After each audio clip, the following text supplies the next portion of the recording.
is creating that security group. Okay, so you can see, just let me explain few things here. If you go and create group, and if you see that allow SSH traffic from 0.0.0.0, and at the top you can see anywhere. So this is a common interface. I mean, to this server we can connect from anywhere. Means suppose if I get that PEM key right now, so I'll be able to connect to that remote box using that PEM key from my machine also. Or you can specify specific IP addresses and all those things. Just click on that anywhere combo box. So you will see some options there, my IP and custom. So don't select, keep anywhere only. So what happens in our case? We have configured DHCP, Dynamic Host Configuration Protocol.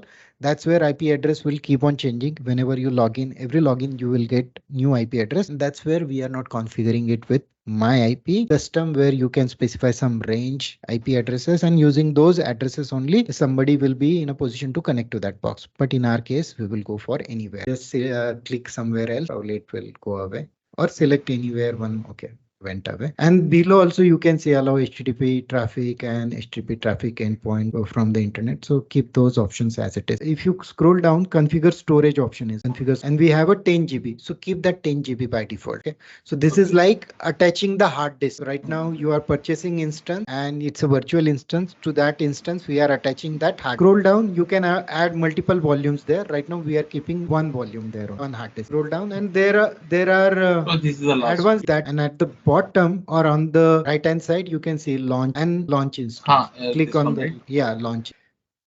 So it will take hardly few seconds and you are ready with your instance. See, this is the beauty. Why everybody is moving to the cloud environment? Because of these things. Previously, if you want to purchase any box, you have to raise the instance. Somebody will come, they will purchase that box, then it will come to your environment, your organization, and then you will start project. So again, it needs to attach to the network, and whole lot of things were there in the back. But right now using cloud, you can increase your hard disk, you can increase your power, and it's very simple. This is virtual instance. Means generally, right now you have a laptop. On laptop, suppose you have installed Windows Server. Some messages subscription to your email. Okay, it is taking longer time, but no need to bother here. And be on this screen. Don't go away from this. Generally, when we have a hardware, and on that hardware we are installing operating system, it's a physical installation of that operating system. But nowadays, we go for the virtual instance. So there is virtual technology which comes on top of this hardware, and where we can create multiple instances. That is the beauty of DevOps. You are going to see more details about Docker and Kubernetes, and that is a game changer right now in the market. So you can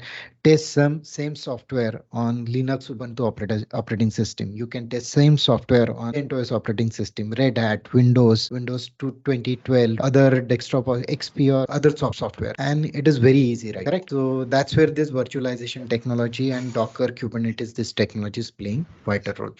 So everybody reach to this particular billing alerts, and you see those two tabs there, right?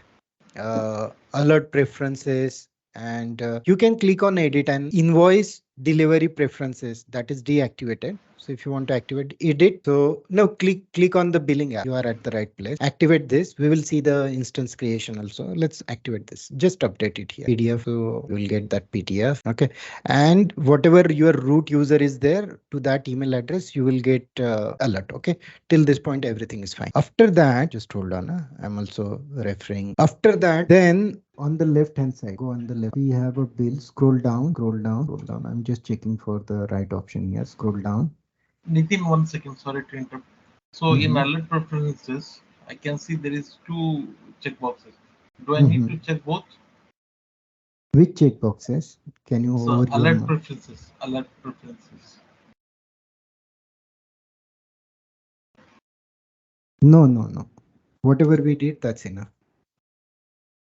Alert preference. Second option means that is for CloudWatch. Right now we are not configuring anything for CloudWatch, so you can keep it as it is. Okay, but whenever you configure it for CloudWatch, you can activate and whatever means. What is this actually? So we are setting up some. I missed that. Billing preference. Billing something was there. Create billing alert. I think it was. So I can see that the receive AWS free tier alert is the first option. Second is the receive CloudWatch billing alert. So I need to select any one or both. Just click. I'll click on create billing alerts here. Yeah. So see, delivery preferences we activated. Previously it was deactivated, and alert preferences we we have by default AWS root email address. So we need to keep that second option as it is. We just need click on edit. Yeah, nothing is there. Click on update, select that, and that's it. Cancel. It will be deactivated. The next one. Okay. Alert preferences, nothing we did there. It was by default delivered. So in your case, you don't see that option root user email address. So this I did it. This is I have activated here in alert preferences, right? So if you go on the right hand corner side, go to the right hand. See, there are right hand corner global or something I can see there. So what is happening in this case? We have various data centers here, and by default, Virginia is the data center. Okay, correct. If you see rest of the people, but in your case, it is global. So it went to the some data center where this UI also changes by default. If I select Ohio or some other Mumbai, so there are certain options available and certain options not available. So right now in your case, as it is a global data center, that's where we can see different screen. But let's go and check it out there. Okay. Okay. Go there. Okay. Go there. So always remember everyone, go and select that Virginia as a default data center. I could have told those things in the beginning itself, but let it be right now. Whatever data center you have, not a problem.